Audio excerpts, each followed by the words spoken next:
الحمد لله نحمده ونستعينه ونستغفره ونعوذ بالله من شرور أنفسنا ومن سيئات أعمالنا من يهده الله فلا مضل له ومن يضلل فلا هادي له وأشهد أن لا إله إلا الله وحده لا شريك له وأشهد أن محمدا عبده ورسوله أما بعد فإن خير الحديث كتاب الله وخير الهدي هدي محمد صلى الله عليه وسلم وشر الأمور محدثاتها وكل محدثة بدعة وكل بدعة ضلالة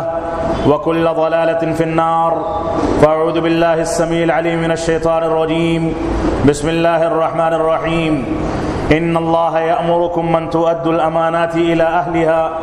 وإذا حكمتم بين الناس أن تحكموا بالعدل. محترم سامعین کرام، بزرگان دین، نوجوانان ملت اسلامیہ اور خواتین اسلام، گزشتہ کئی جمعوں سے مسلمانوں کے درمیان جو غلط فہمیاں یا دین کے تعلق سے جو لاپرواہی اور سستی اور کاہلی اور دین سے دوری کے جو عناصر پھیلے ہوئے ہیں ان سے متعلق گفتگو کی جا رہی تھی، اور اس بات پر لوگوں سے اپیل کی گئی تھی کہ لوگ مصیبتوں میں، آزمائشوں میں، تکلیفوں میں اور یہ جو ملکی حالات ہیں جن میں مسلمان اپنے آپ کو کمزور اور مظلوم محسوس کرتا ہے، ان حالات میں مسلمان ہر جگہ پر خائف ہے، وہ خوف کی زندگی گزار رہا ہے. ایسی صورتحال میں مسلمانوں کی ذمہ داری ہے کہ مسلمان دین کی جانب رجوع کریں، اللہ رب العالمین پر اعتماد کو بحال کریں، اللہ رب العالمین پر توکل اور بھروسہ کریں،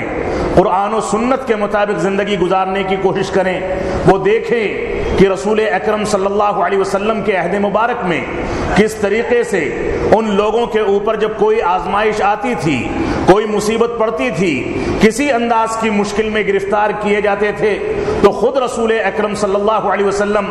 مسجدوں کی جانب بھاگتے تھے، سجدہ ریز ہو جاتے تھے اور اللہ رب العالمین سے روتے اور گڑ گڑاتے تھے، اللہ رب العالمین سے بھیک مانگتے تھے، اللہ رب العالمین سے احوال کی درستگی اور احوال کی اصلاح کے بارے میں دعائیں کرتے تھے اور فرماتے تھے کہ ہم نے اپنی کوتاہیوں کے نتیجے میں ان چیزوں کو مول لیا ہے، لہذا ہم کو پہلے کے مقابلے میں زیادہ محتاط اور قرآن و سنت کے مطابق زندگی گزارنے سے متعلق زیادہ حساس زندگی گزارنی ہوگی. یہ مسلمانوں کا لائحہ عمل تھا، یہ اصول زندگی تھا، یہ طرز زندگی تھا. لیکن موجودہ دور میں مسلمان جتنا دین سے دور ہے، نمازوں سے دور ہے، تلاوت کلام پاک سے دور ہے، قرآن و سنت کے اصولوں سے، توحید اور اتباع رسول سے، قرآن و سنت کی دوسری تعلیمات سے مسلمان جتنا دور ہے اتنا زیادہ خوش فہمی میں مبتلا ہے کہ اللہ رب العالمین ہمارا مولا حقیقی ہے. اللہ رب العالمین نے ہم کو پیدا کیا، چاہے یہ نمازیں پڑھے نہ پڑھے، اللہ رب العالمین کی شکر گزاری ادا کرے نہ کرے، اللہ رب العالمین کے ساتھ غیر اللہ کو اس کی ربوبیت میں، اس کی الوہیت میں، اس کے اسماء و صفات میں شریک ٹھہرائے یا اس کے علاوہ کی زندگی گزارے، قبروں پر سجدہ کرے، قبروں کو اونچا کرے، قبروں پر قبے بنائے، قبروں پر تعمیرات کرے، قبروں پر پھول چڑھائے، قبروں پر چونا گٹ کرے، قبروں پر بیٹھے اور قبروں پر بیٹھ کر کے تلاوت کلام پاک کا اہتمام کرے، جو ساری کی ساری چیزیں شریعت اسلامیہ میں حرام ہیں، اس کی کوئی گنجائش نہیں، جس سے متعلق گفتگو گزشتہ خطبہ جمعہ میں دلائل کی روشنی میں آپ کے سامنے کی گئی تھی. لیکن بدقسمتی ایسی ہے کہ مسلمان غیر اللہ کو اپنا رب تسلیم کر چکا، مسلمان کو آل اولاد کی ضرورت ہوتی ہے، روزی روٹی کی ضرورت ہوتی ہے، مشکل کشا کو کسی کو سمجھنا ہو، مشکلات کو دور کرنا ہو، کسی بھی انداز کا حیلہ بہانا ہو، کوئی دعا کرنی ہو، تلاوت کرنی ہو تو مسلمان ایسی جگہوں کا انتخاب کرتا ہے جن جگہوں کی گنجائش اسلام میں نہیں ہے. اسلام نے تلاوت کلام پاک کے لیے مسجدوں کو تعمیر کرایا،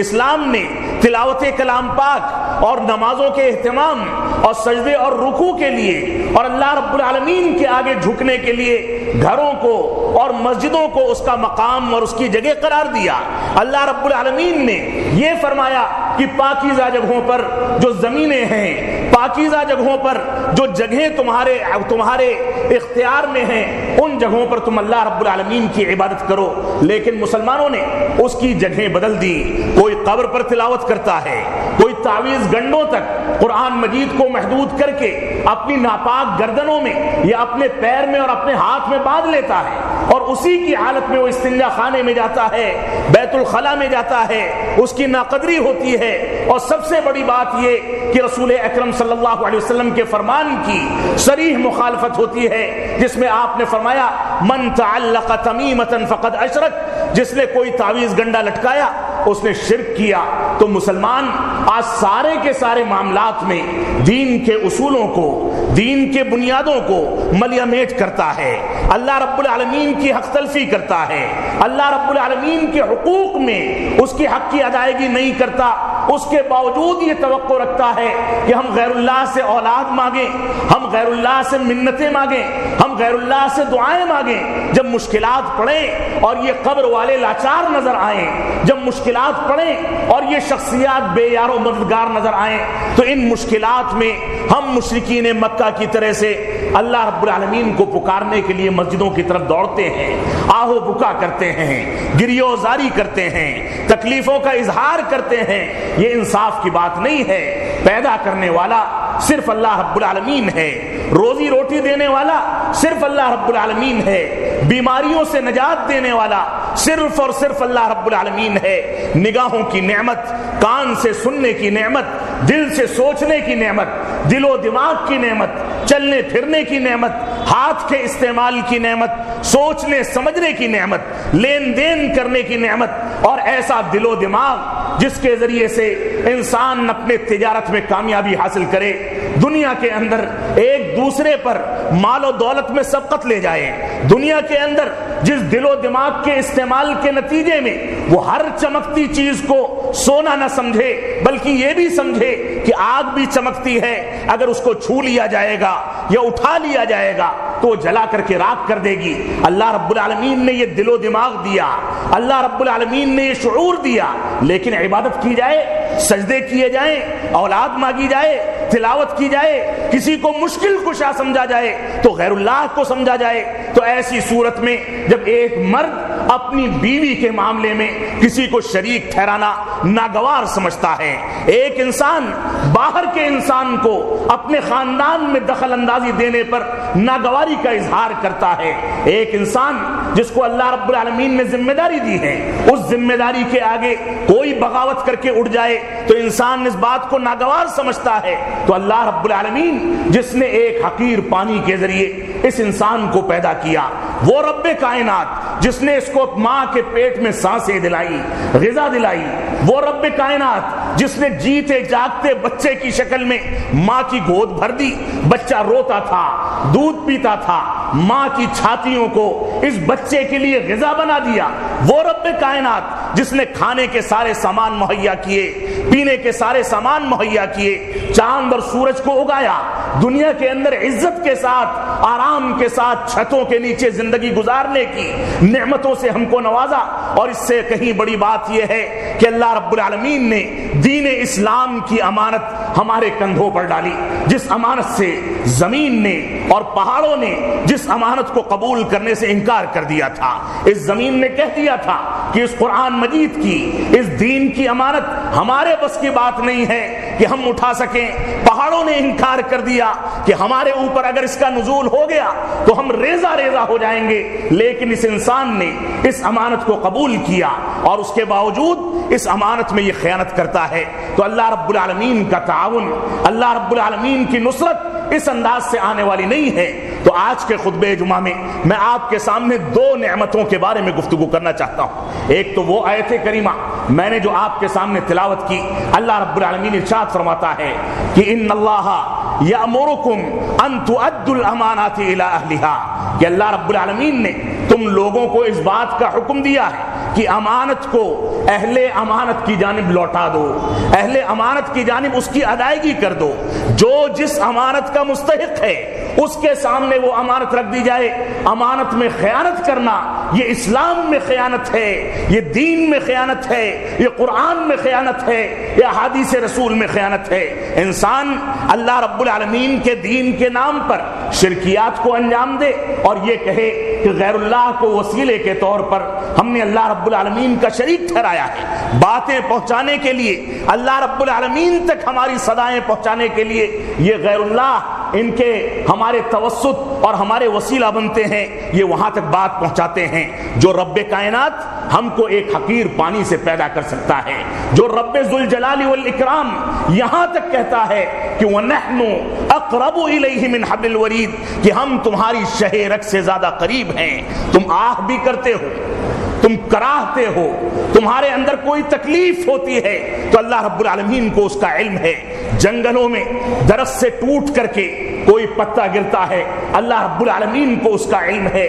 پہاڑوں میں یا اسی طرح سے زمین کی سطح میں یا اسی طرح سے پانی اور سمندر کی سطح میں جو مچھلی یا جو کیڑے مکوڑے روزی روٹی تلاش کرتے ہیں، زندگی گزارتے ہیں، اللہ رب العالمین ان سے بھی واقف ہے کہ ایک سانپ اور بچھو کون سے بل میں گھسا ہے، کس بل سے نکلتا ہے، اس کو روزی روٹی کیا ملتی ہے اور کیا نہیں ملتی۔ اللہ رب العالمین نے اس کا تذکرہ 12ویں پارے کے اندر فرما دیا، وَمَا مِن دَابَّةٍ فِي الْأَرْضِ إِلَّا عَلَى اللَّهِ رِزْقُهَا کہ اللہ رب العالمین نے جو بھی چوپائے، جو بھی چلنے والی چیزیں، جو بھی جینے والی چیزیں، جو بھی تر کلیجے کی چیزیں اس دنیا کے اندر جن کو پانی اور غذا کی ضرورت ملتی ہے پڑتی ہے، اللہ رب العالمین ان کے لیے روزی روٹی کا انتظام کرتا ہے۔ وہ کیسے کرتا ہے؟ وہ خالق کائنات ہے، وہ رب کائنات ہے، وہ جانتا ہے کہ انتظامات کیسے کرنے ہیں۔ تو رب کائنات جو اتنا عظیم خالق و مالک ہے،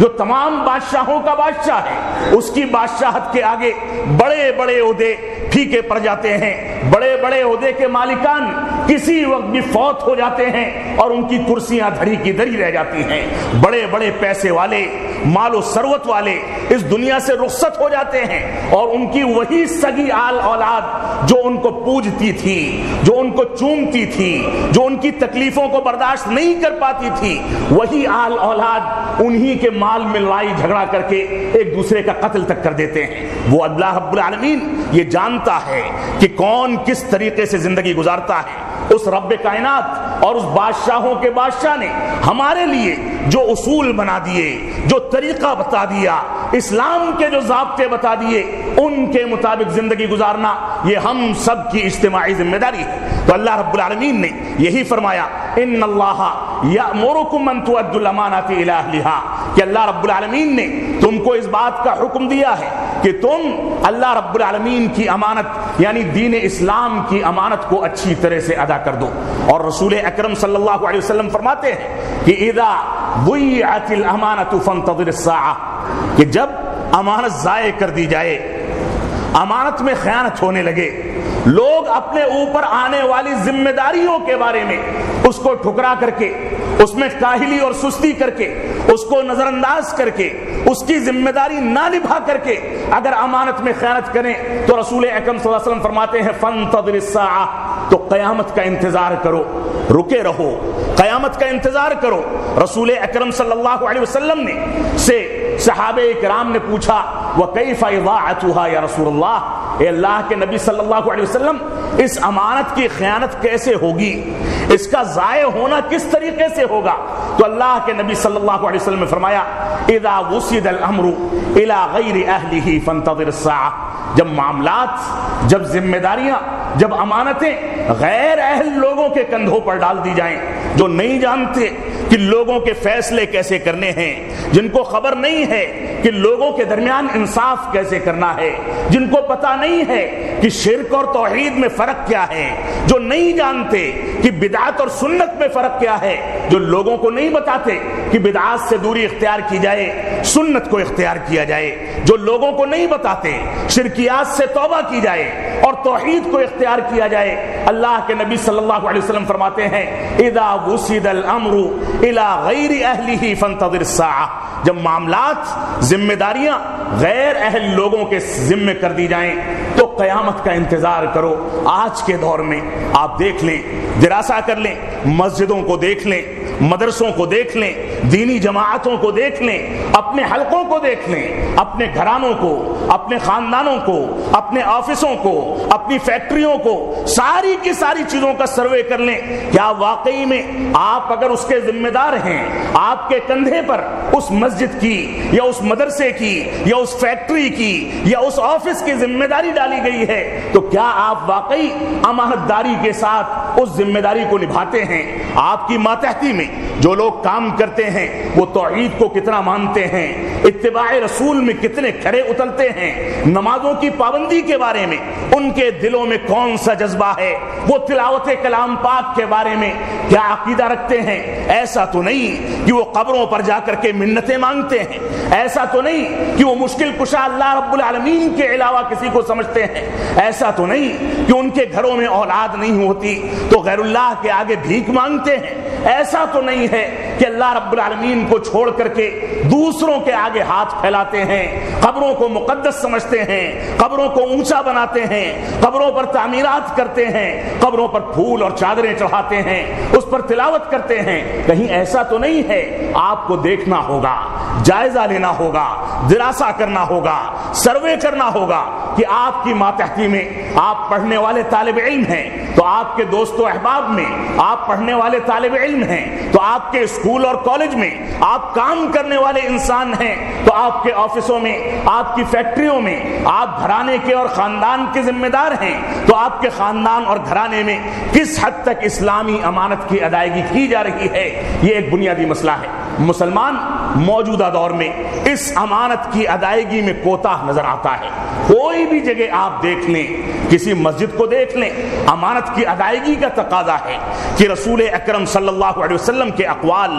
آپ کے فرامین لوگوں تک پہنچائے جائیں۔ امانت کی ادائیگی کا تقاضا ہے کہ قرآن مجید کی تلاوت کے ذریعے مسجدوں کی فضاؤں کو منور کیا جائے۔ امانت داری کی ادائیگی کا تقاضا ہے کہ قال اللہ اور قال الرسول کی صدائیں ہماری مسجدوں سے، ہمارے آفسوں سے نکلیں۔ لیکن بدقسمتی کیا ہے؟ بدقسمتی یہ ہے کہ قال فلان و فلان کہ فلاں امام نے ایسا کہا، فلاں فقیہ کی یہ رائے ہے، فلاں انسان یہ رائے دیتا ہے، فلاں انسان نماز کا یہ طریقہ بتاتا ہے، فلاں فقہ کی کتاب میں اس انداز سے بات کہی گئی ہے، یہ توجیہ کی گئی ہے۔ قرآن مجید اور سنت رسول کا ہماری زندگی میں کوئی گزر بسر نہیں ہے۔ یہ امانت کی ادائیگی نہیں، امانت میں خیانت ہے۔ ہمارے مسلمانوں کو، ہمارے مفتیوں کو، ہمارے علماء کرام کو سوچنا ہوگا، سمجھنا ہوگا۔ آپ دیکھ لیں سال بھر سے طلاق ثلاثہ کے مسئلے کو جس طرح سے میڈیا نے تماشا بنا کر کے رکھا ہے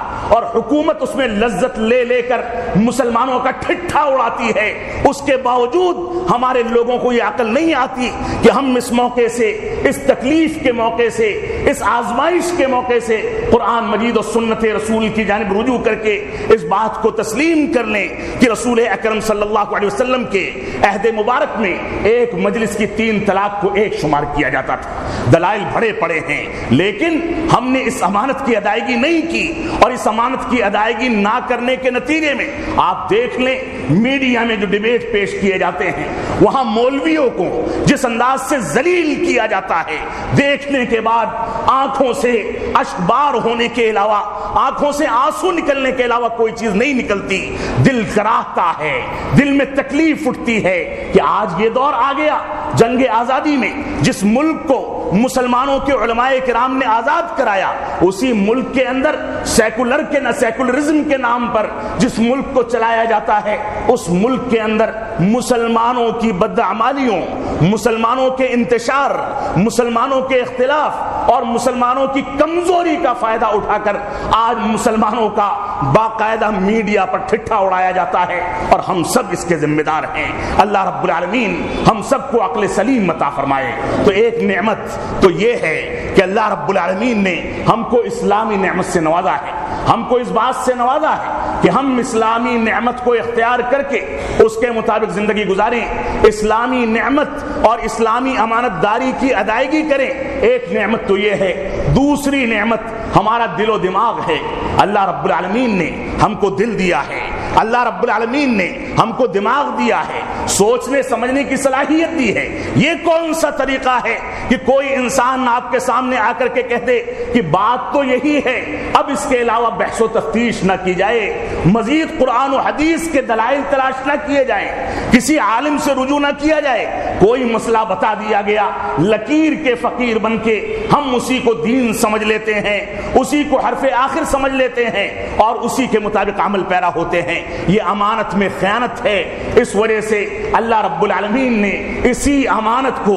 کما حقہ ادا کرنے کے لیے ہم کو دل و دماغ دیے ہیں, ہم سوچ سکیں, قرآن مجید کے تراجم کو پڑھ سکیں, احادیث رسول کو سمجھ سکیں, علماء کرام سے رجوع کر کے دین اسلام کی حقانیت کو اور صحیح مسائل کو سمجھ سکیں, دین اسلام کی جانب رجوع کریں. اور دین اسلام کیا ہے؟ دین اسلام یہ نہیں ہے, معاف فرمائیں گے, جو کسی فقہ کی کتابوں میں موجود ہو. دین اسلام وہ نہیں ہے, معاف فرمائیں گے, جس کے اندر یہ کہہ دیا جائے کہ امام فلاں نے فلاں بات کہی ہے. دین اسلام تو صرف اور صرف یہ ہے جس کو معصوم عن الخطا نے اپنی زبان مبارک سے ادا کیا. دین اسلام تو وہ ہے جس کے بارے میں خود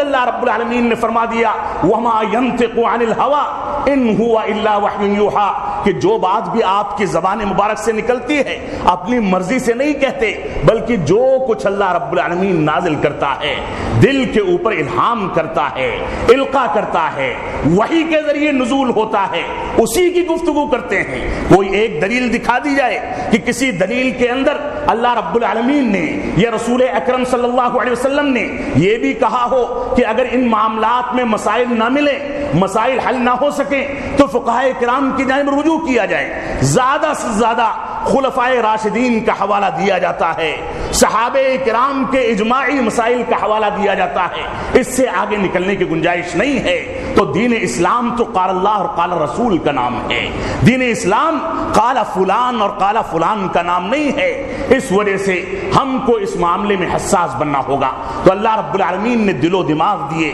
اللہ رب العالمین کا فرمان ہے ان الشیطان لکم عدو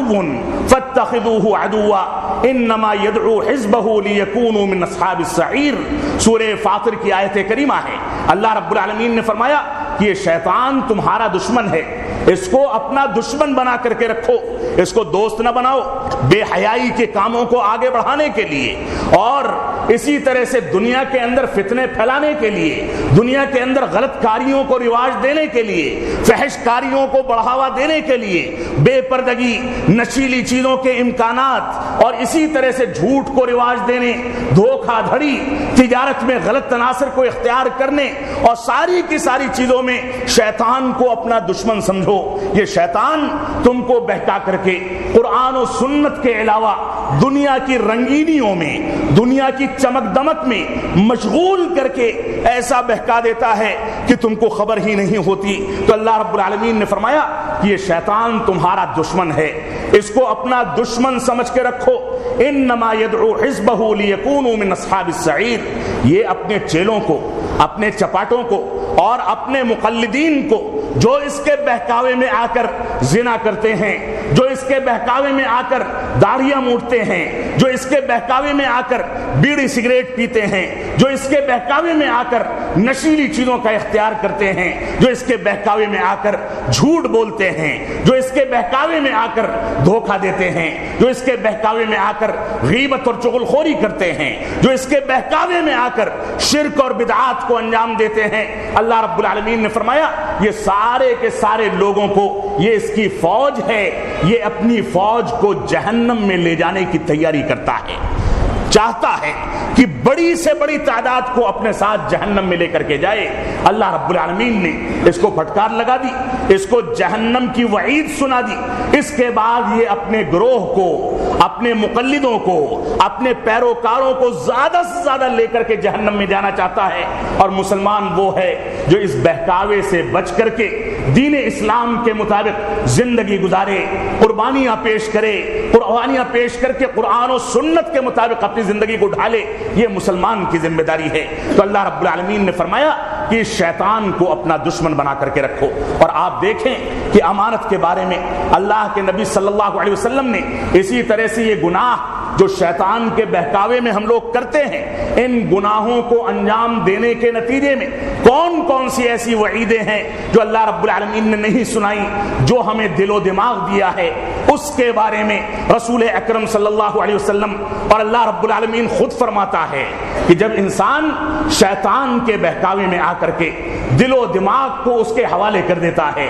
گناہوں کے کام کو انجام دیتا ہے اور گناہوں پر مستقل لگ جاتا ہے، جھوٹ اور برائیوں کو اختیار کرتا ہے اور بدکاریوں کو اختیار کر کے دین اسلام کی مخالفت کرتا ہے، تو ایسی صورت میں سب سے پہلے جس چیز میں گرفتار کیا جاتا ہے وہ یہ کہ اس کا دل مردہ ہو جاتا ہے اور زنگ آلود ہو جاتا ہے۔ اللہ کے رسول صلی اللہ علیہ وسلم کا فرمان ہے، ترمذی کی روایت ہے کہ ان المؤمن اذا اذنب كانت نقطة سوداء في قلبه، کہ جب مسلمان اور مومن کوئی گناہ کا کام کرتا ہے تو اس کے دل میں ایک نقطہ بن جاتا ہے، ایک سیاہ نقطہ بن جاتا ہے، اور اس کے بعد اگر وہ اس چیز سے توبہ کر لے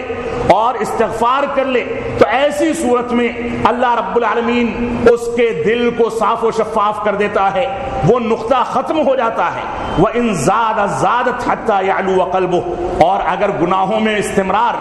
اور مسلسل گناہوں کو انجام دینے کی صفت اس نے اختیار کی تو ایسی صورت میں اس کا دل مکمل طریقے سے دھیرے دھیرے سیاہ ہو جاتا ہے، وہ نقطے بڑھتے بڑھتے پورے دل کو سیاہ کر دیتے ہیں۔ فذالک الرین، اور اللہ کے نبی صلی اللہ علیہ وسلم فرماتے ہیں یہی زنگ ہے، یہی زنگ ہے، یہی گندگی ہے۔ الذی ذکر اللہ عز وجل فی القرآن، جس کے بارے میں اللہ رب العالمین نے قرآن مجید میں ذکر فرمایا، کلا بل ران علی قلوبہم ما کانوا یکسبون، اللہ رب العالمین نے فرمایا یقیناً سن لے اس بات کو کہ ان لوگوں کے دلوں پر زنگ لگ جاتا ہے، دلوں کے اوپر سیاہی چڑھ جاتی ہے ان چیزوں کے نتیجے میں جن چیزوں کو انہوں نے کمایا ہے، جو گناہ انجام دیے ہیں، جن سیاہ کاریوں کو انجام دیا ہے، اس کے نتیجے میں اللہ رب العالمین ان کے دلوں کو سیاہ کر دیتا ہے اور زنگالود کر دیتا ہے۔ اللہ رب العالمین کا فرمان ہے یوم لا ينفع مال ولا بنون الا من اتى اللہ بقلب سلیم، کہ قیامت کے دن انسان کو اس کا مال اور اس کی آل اولاد اور اس کے اوپر جو نعمتیں نازل کی گئیں اور اس کا سرمایہ اور اس کا عہدہ اور کرسیاں، یہ چیزیں اس کو فائدہ نہیں پہنچانے والی، بلکہ جتنا بڑا ذمہ دار تھا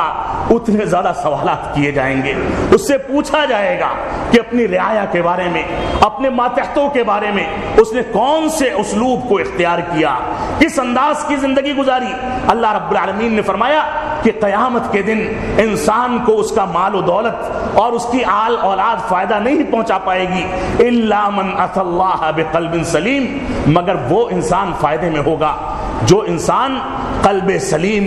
صحیح سالم دل کے ساتھ اللہ رب العالمین کے حضور حاضر ہوتا ہے اور وہاں پر جواب دہی کا تصور رکھتا ہے، وہاں پر روتا اور گڑگڑاتا ہے۔ اللہ رب العالمین جو سوال کرتا ہے ان سوالات میں اس کے ہاں لاجوابی نہیں ہوتی، بلکہ اس نے بندوں کے حقوق ادا کیے، اللہ رب العالمین کے حقوق ادا کیے، رسول اکرم صلی اللہ علیہ وسلم کے حقوق ادا کیے، قرآن مجید کے حقوق ادا کیے، صحابہ کرام کی عظمت کو سمجھا، دین اسلام کی عظمت کو سمجھا، اس وجہ سے اس کو قلب سلیم کا مالک قرار دیا گیا، جو قیامت کے دن راہ نجات کو اختیار کرنے والا ہے اور جنتی ہے۔ اسی طرح سے ابن عباس رضی اللہ تعالی عنہما فرماتے ہیں کہ ان للحسنۃ ضیاء،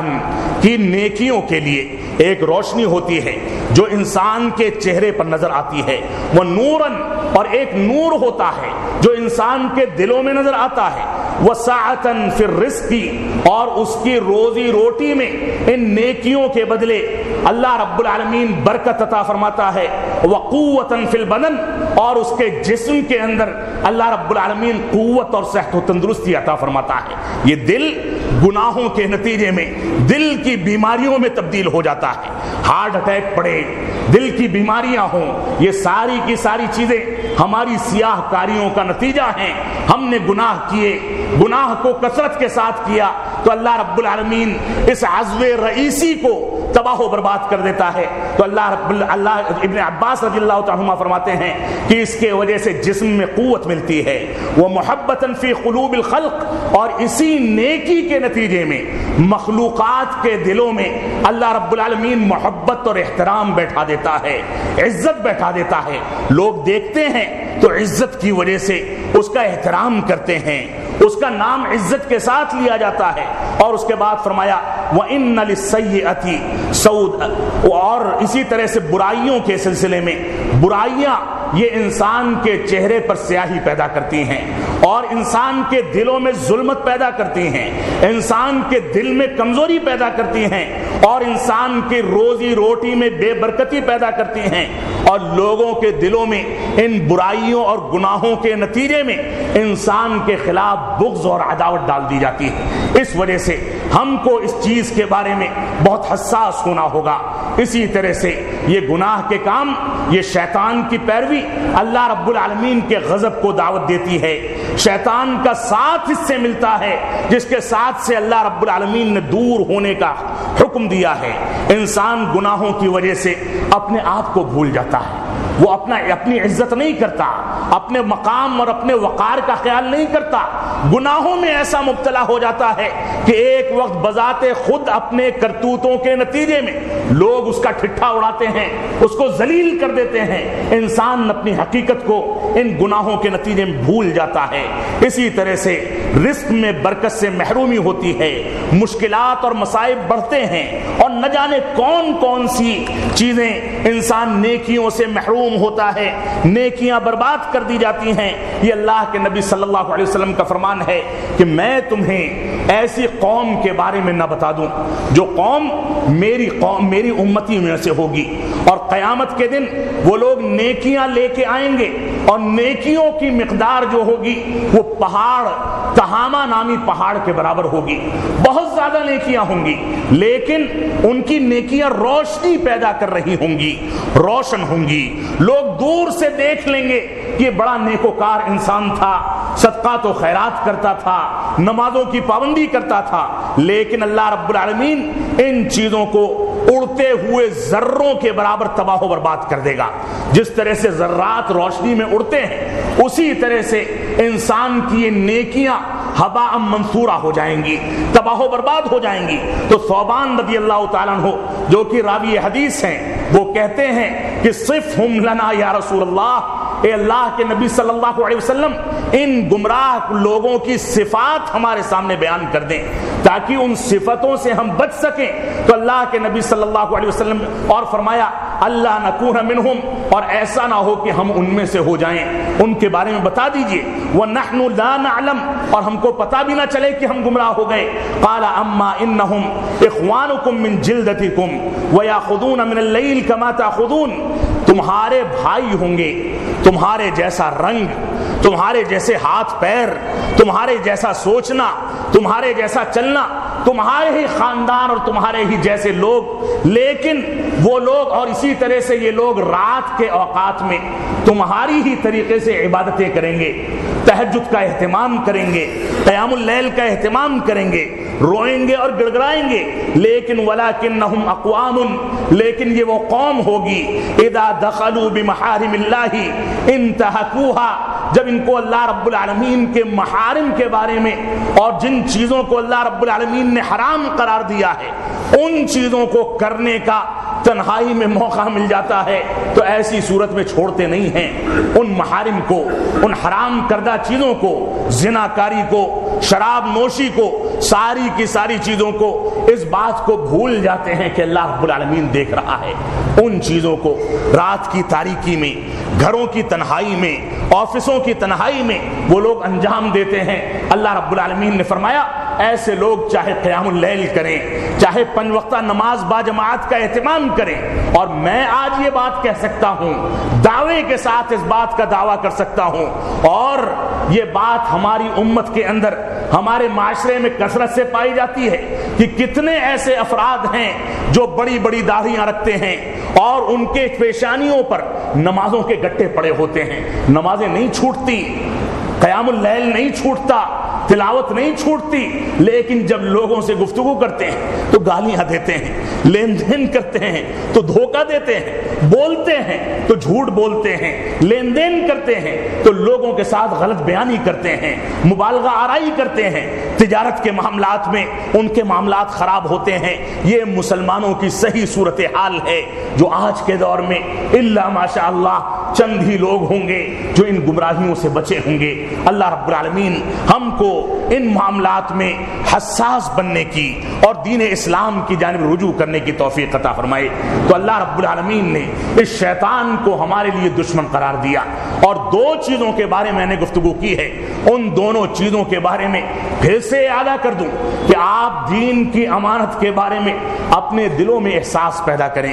دین کی امانت کی ادائیگی ہر مسلمان کی اتنی ذمہ داری ہے جتنی امانت کے بارے میں وہ پختہ علم رکھتا ہے، جس کے بارے میں اس کو اندازہ ہے کہ کیا چیز صحیح ہے کیا چیز غلط ہے۔ ان چیزوں میں اپنے ماتحتوں کی اسلامی تربیت کرے، اور دوسری بات اپنے دل و دماغ کا صحیح استعمال کرے، اور تیسری بات اگر خطبے کا خلاصہ کہا جائے تو شیطان رجیم کے ہتھ کنڈوں سے، جو شیطان رجیم ہم کو کبھی اللہ رب العالمین کے کفر پر، اللہ رب العالمین کے شرک پر آمادہ کرتا ہے، کبھی بدعات کو انجام دینے پر آمادہ کرتا ہے، کبھی اس بات پر آمادہ کرتا ہے کہ ہم کبیرہ گناہوں کو انجام دے دیں، بعد میں توبہ کر لیں گے، اور اس کے بعد اس کے عادی بن جاتے ہیں، اس کو چھوڑ نہیں پاتے۔ کبھی اس بات پر آمادہ کرتا ہے کہ انسان صغیرہ گناہوں کو انجام دیتا رہے، نتیجہ یہ ہو کہ اسی صغیرہ گناہوں کے راستے سے وہ کبائر میں داخل ہو جائے۔ شیطان اس کو بہکاتا ہے کہ چھوٹا گناہ ہے، کیا فرق پڑتا ہے، آج کر لو نمازوں سے معاف ہو جائے گا، آج کر لو تلاوت کلام پاک سے معاف ہو جائے گا۔ صحابہ کرام صغیرہ اور کبیرہ گناہ کی تمیز نہیں کیا کرتے تھے، بلکہ ساری کی ساری چیزوں کو اپنے لیے وبال جان سمجھتے تھے۔ اسی طرح سے شیطان ہم کو بہکاتا ہے کہ مباح چیزوں میں ہم کو مشغول کر دیتا ہے، جائز چیزوں میں ہم کو مشغول کر دیتا ہے، اور واجبات اور دین اسلام کے جو فرائض ہیں ان سے گمراہ کر کے دور کر دیتا ہے۔ انسان یہ سوچتا ہے کہ میں نے جو کام انجام دیا ہے وہ تو جائز ہے، مباح ہے، اس کے بعد مجھ کو اللہ رب العالمین کے عذاب سے نہیں ڈرنا چاہیے، اور دھیرے دھیرے واجبات سے، اطاعت کے کاموں سے وہ دوری اختیار کر لیتا ہے۔ اسی طرح سے شیطان اس کو یہ کہتا ہے کہ فلاں کام راجح ہے، فلاں کام مرجوح ہے، یہ کام احادیث سے ثابت ہے، لیکن فلاں کام بھی اگرچہ کمزور اور ضعیف روایات سے ثابت ہے لیکن ثابت ہے، بعض لوگوں کے اقوال کی تائید موجود ہے، لہذا ان چیزوں کو اختیار کر لو کافی ہے۔ راجح چیزوں سے، واضح چیزوں سے، صریح چیزوں سے انسان کو دور کر دیتا ہے۔ یہ بھی شیطان کا ایک ہتھ کنڈا ہے۔ اسی طرح سے شیطان کی جو دخل اندازیاں ہوتی ہیں وہ یہ کہ زیب و زینت کے ذریعے دنیا کی زیب و زینت اور رنگینیوں کو ہمارے سامنے دھوکہ بنا کر کے پیش کرتا ہے، عمر کی طوالت کا حوالہ دیتا ہے کہ پوری عمر تو پڑی ہے، نمازیں پڑھ لینا، عمر تو پڑی ہے، بڑھاپے میں حج و عمرے کو انجام دے دینا، استطاعت تو ہے لیکن بڑھاپے میں انجام دینا تاکہ گناہ معاف ہو جائیں اور اس کے بعد موت آئے تو جنت کے مستحق قرار پاؤ۔ یہ سارے کے سارے شیطانی ہتھ کنڈے ہیں۔ اسی طرح سے شیطان شکوک و شبہات میں ڈال کر کے، وسوسے میں ڈال کر کے ہم کو گمراہ کرتا ہے، نسیان طاری کر کے ہم کو گمراہ کرتا ہے، خوف میں مبتلا کر کے ہم کو گمراہ کرتا ہے۔ آج کے دور میں جس کیفیت سے مسلمان گزر رہا ہے، یہ خوف کی کیفیت، خوف میں مبتلا ہونے کے بعد انسان نے اللہ کی طرف رجوع ہونے کے امکانات کو کھو دیا۔ خوف میں مبتلا ہونے کے بعد انسان کی ذمہ داری تھی کہ سجدوں کو بڑھا دے،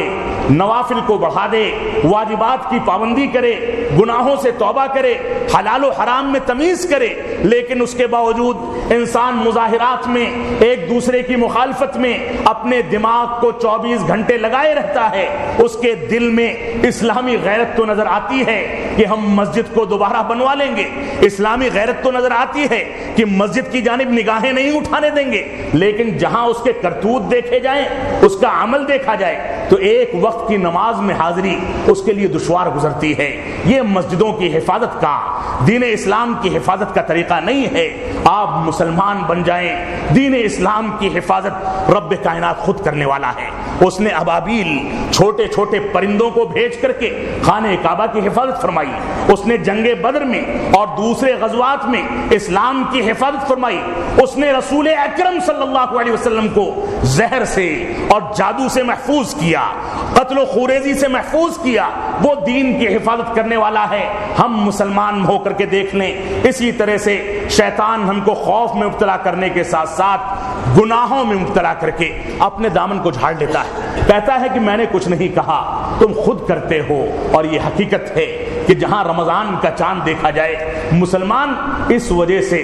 کہ روزے پتہ نہیں قبول ہو پائیں گے نہیں ہو پائیں گے, نمازی بن جاتے ہیں. اللہ کی وحدانیت, اللہ کا اخلاص اور اللہ کی رضامندی کی نیت نہیں ہوتی, روزوں کی مقبولیت کی نیت ہوتی ہے. اگر یہ نیت ہے تو یہ نمازیں رائگاں ہیں, بیکار ہیں, بے سود ہیں. ہمیں اگر رمضان کا چاند دیکھ کر کے نمازیں شروع کرنی ہے تو بقیہ کے 11 مہینوں میں اگر نمازوں کی پابندی نظر آتی ہے, تلاوت کی پابندی نظر آتی ہے, تو اس کا مطلب یہ ہے کہ ہمارا دل کسی حد تک صاف ہوا ہے, ہمارے اندر اخلاص موجود ہے. لیکن یہ کون سی بات ہے کہ موسم دیکھ کر کے رنگ بدلتے ہیں, نفاق کی علامتوں کو اختیار کرتے ہیں اور جیسا دیش ویسا بھیس کی بات کی جاتی ہے. یہ مسلمان کی علامت نہیں ہے. مسلمان کی علامت یہ ہے کہ مسلمان ہمت کی زندگی, سر اٹھا کر جینے کی زندگی گزارتا ہے. اس کی نگاہیں اٹھی رہتی ہیں, وہ دین اسلام پر آنچ آ جائے اس بات کو برداشت نہیں کرتا. اسی طرح سے یہ شیطان ہمارے درمیان شہوات کو بھڑکا کر کے, عورتوں کے فتنے میں مبتلا کر کے ہم کو گمراہ کرتا ہے. یہ بھی اس کا ایک حربہ ہے جس میں ہم کسی حد تک نہیں, بہت حد تک مبتلا ہو چکے ہیں. بے پردگی نے ہمارے معاشرے کو غیر اسلامی بنا دیا. ہماری مائیں اور بہنیں چہرہ اور ہاتھ اور پیر کھول کھول کر کے باہر نکلتی ہیں, کھن کھناتے ہوئے زیور اور پھیلتی ہوئی خوشبو ان کے زیب تن ہوتی ہے, اور ان چیزوں کے ذریعے دوسروں کا میلان پیدا ہوتا ہے. شیطان رجیم کو اپنے ہتھ کنڈوں کو پھیلانے اور پھینکنے کا موقع ملتا ہے. یہ ساری کی ساری چیزیں غیر اسلامی معاشرے کی علامتیں ہیں جو ہمارے معاشرے سے ختم ہونی چاہیے. اسی طرح سے شیطان کا ایک حربہ یہ ہے کہ وہ دھیرے دھیرے انسان کو چھوٹے گناہ سے اس سے بڑے گناہ پر, اس کے بعد اس سے بڑے گناہ پر دھیرے دھیرے گناہوں کے لیے آمادہ کر کے تباہ و برباد کرتا ہے. اور ایک حربہ وہ بھی ہے جو حربہ آج کے معاشرے میں جس بھی گلی میں جھانک لیں, جس بھی گھر میں دیکھ لیں, جس بھی مسجد میں دیکھ لیں, عبادت گاہوں کا دراسہ اور سروے کر لیں, ہر جگہ نظر آتا ہے. وہ ہے مومنوں اور مسلمانوں کے درمیان ان کے دلوں میں پھوٹ پیدا کر کے سوء ظن پیدا کرنا. یہ شیطان کا سب سے خطرناک حربہ ہے جس میں وہ مسلمانوں کے درمیان کامیاب ہوتا نظر آتا ہے. مسلمان توحید کی بنیاد پر, اتباع رسول کی بنیاد پر, قرآن و سنت کی بنیاد پر, دین اسلام کی بنیادوں پر فروعی مسائل کو چھوڑ کر کے اپنے مسائل پر اجتماعیت کے ساتھ جم جائیں, اور اس کے بعد جب بنیادی عقائد ان کے درست ہو جائیں تو وہ دیکھیں کہ نمازوں کا طریقہ رسول اکرم صلی اللہ علیہ وسلم کے طریقے کے مطابق ہو پایا نہیں ہو پایا. فروعی مسائل کو اس کے بعد قرآن و سنت کی روشنی میں حل کیا جائے, ان کی اصلاح کی جائے, اور اس کے بعد سچائی کے ساتھ اسلام پر عمل پیرا ہوا جائے. تب جا کے شیطان رجیم کے ہتھ کنڈوں سے ہم کو نجات ملے گی. اللہ رب العالمین ہم کو اس بات کی توفیق عطا فرمائے کہ ہم قرآن و سنت پر اپنے درمیان اتحاد پیدا کر سکیں, شیطان رجیم کے ہتھ کنڈوں کو ملیا میٹ کر سکیں. اللہ رب العالمین ہم کو دل و دماغ کے صحیح استعمال کی توفیق عطا فرمائے, دین اسلام کی امانت کی ادائیگی کی توفیق عطا فرمائے. ہم کو اس بات کی توفیق عطا فرمائے کہ ہم مختلف ائمہ کرام کی جانب نسبت کر کے اپنے درمیان انتشار نہ پیدا کریں, بلکہ قرآن و سنت کی بنیاد پر اپنے درمیان اتحاد پیدا کریں. ہماری نمازیں ہوں تو رسول اکرم صلی اللہ علیہ وسلم کے طریقے پر, ہماری زکوٰۃ ہو تو اللہ کے نبی صلی اللہ علیہ وسلم کے طریقے پر,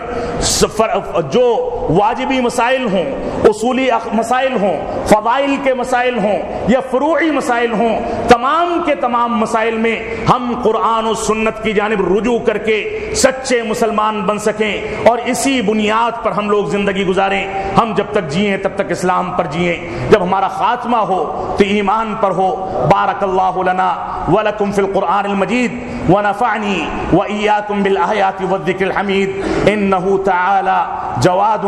کریم ملک بر الرؤوف الرحیم۔